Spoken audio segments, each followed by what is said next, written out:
เอกราชเสรีสามัคคีหอหุ่มคุณความดีของพระศรีอริยเมตไตรและขอให้มาฟังแผ่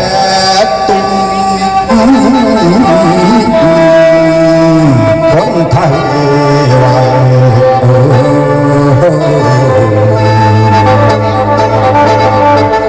อย่าปล่อยวางคนไทยไว้อย่าปล่อยวางว่าได้ง่าย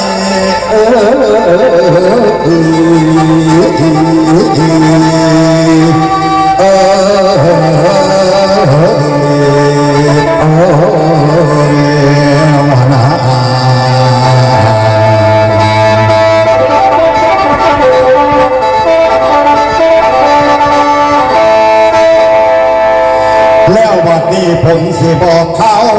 ก่อนสิกล่าวในศีลธรรมก่อนสิล้ำไปตามบทต้องข่าวฝุ่งลุงป่าตกมาในปีนี้ฝนบ่ได้ฟ้าบ่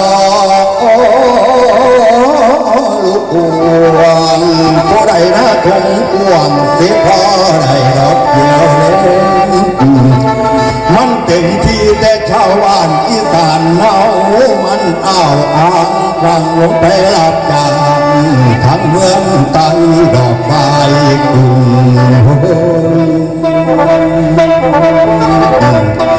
สำหรับพวกลูกหลานเลยปรับปรุงทางด้านการบันเทิงลื่นเริงต่อขอแรงไทยจากแม่ป่าศรัทธาเท่าผู้แต่งทางผู้จัดงานปีนี้หมอลำดีตั้งขึ้นใหม่เคยได้แล้วฝ่ายหมอลำคณะนี้มีไทยแท้ผู้แสดง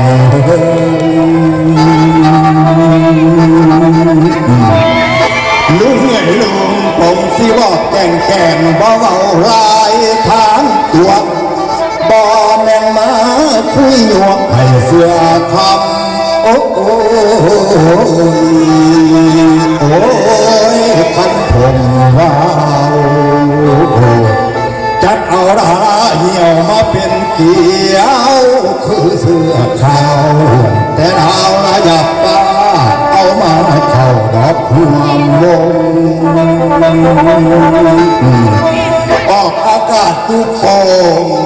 งคือซุปเปอร์มหาการท่านใจหวานในร่วมทีมโอ้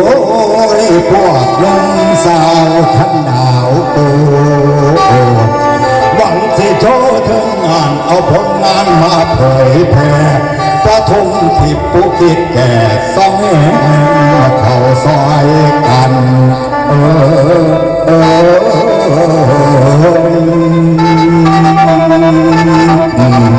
เพราะฉะนั้นพวกพ่อแม่พี่น้องอยากพิสูจน์ความดังคิดอยากฟังหมอลำดีโปรดทดลองท่านดูได้ท่านใจหวานประกันท่าขอรับรองคุณภาพท่านบอดีจังเบาน้องเสียเราตั้งสีกลม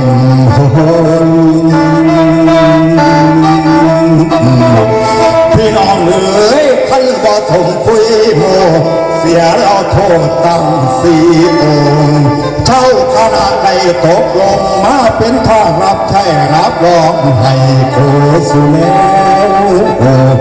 น้ำขนาดก็บอกแล้วคือซุปเปอร์มหาการส่วนในทานชาดกโอ้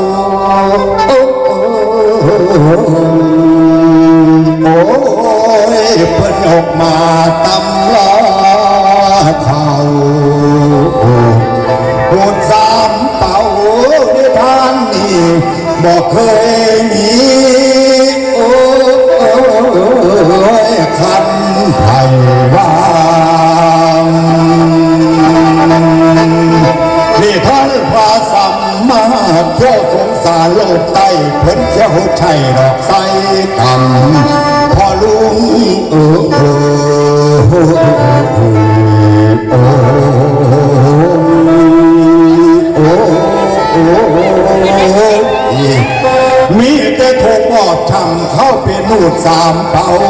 บเอาตอนที่สำคัญโอ้ยมากันก่อนพอฟังได้ทันใจวันผู้เขียนแต่งเสียงคำพาผู้เพิ่มต่อหาความเผ็ดบาดพีกหน่อยเอามาเข้าซอยกัน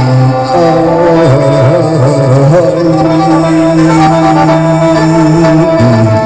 พี่น้องเอ๋ยทั้งสองนักประพันธ์นี่มีโครงการจัดสร้างศิลปินพื้นเก่านี่ท่านหูสามเป่าเอามาล้ำคันเถื่อนี้คงเห็นผู้สุขของเห็นผู้สุขโอ้ยโอ้โอ้ยโอ้โอ้โอ้ยโอ้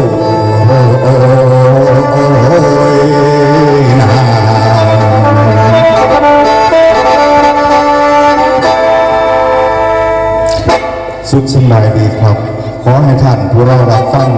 ต้องได้รับความปรารถนาดีจากที่งานซุปเปอร์มหาการเนี่ยเลยกันเล็กหน่อยสิละไม่ใหญ่เอ้ยหนาวบ่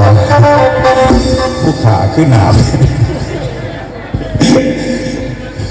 ไม่ใหญ่เอ้ยสำหรับตัวผู้ขาเพื่อนในสวมวิญญาณรับบทเป็นเจ้าหูสามเป่าซึ่งน้องตาขมีเก็บเอามาเลี้ยงไว้ตั้งผู้ขายังไม่น้อยอยู่ก็บ่มีเรียกมีงานอีหยังดอกมีตั้งแต่กินแล้วก็นอนตื่นขึ้นกับไปเหี่ยวรถกับเขือเผากับเขือโทนซึ่งบ่มีผู้ใดมาปลูกมะกามันมาเกิดอยู่ในวัดอีแม่บ้ามันญาติคนมาหลักเอาบักเขือจำเป็นสิไปนอนเฝ้าต้นบักเขือเบิ่งจักหน่อยสักวันดอก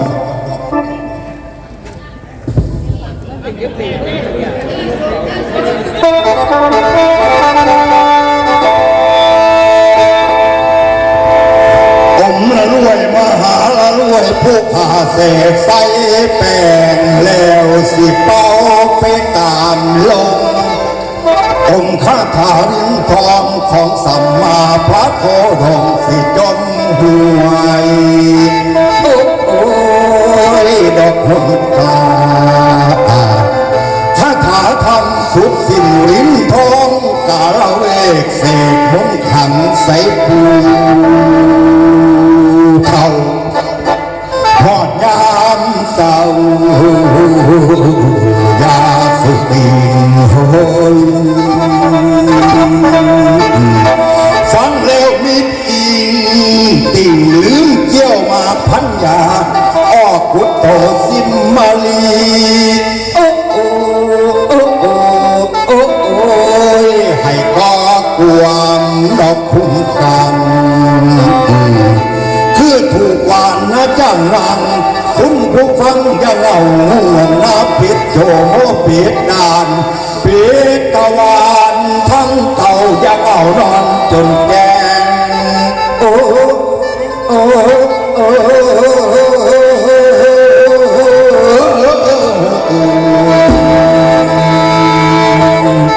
พวกแม่ป่าพ่อหลวงกับท่านสาวซ้ำน้อยได้ฟังคอยแล้วคิดถึงหรือมอดมาเขาหนึ่งสาวแม่แม่ใหม่เจ้าภาพใจคายพอลำบาดหมอสามเป่าสิเป่าแขนโอ้ยดอกลายนอนโอ้ยไผลืมยอดน้ำเต่าเราฟังแต่ตามตุ่มมาไปจนรอดมือเศร้าให้มนเขาเราขอความสรุปว่ามาแล้วฟังบุญทรงโซตายตะวัน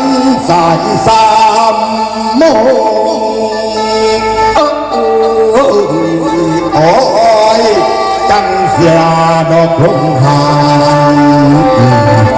บ่แม่นคุยบ่มีหวานสิทธิ์ของพ่อจานบานคันได้เว้าแล้วต้องแน่ลาขอโทษคุณ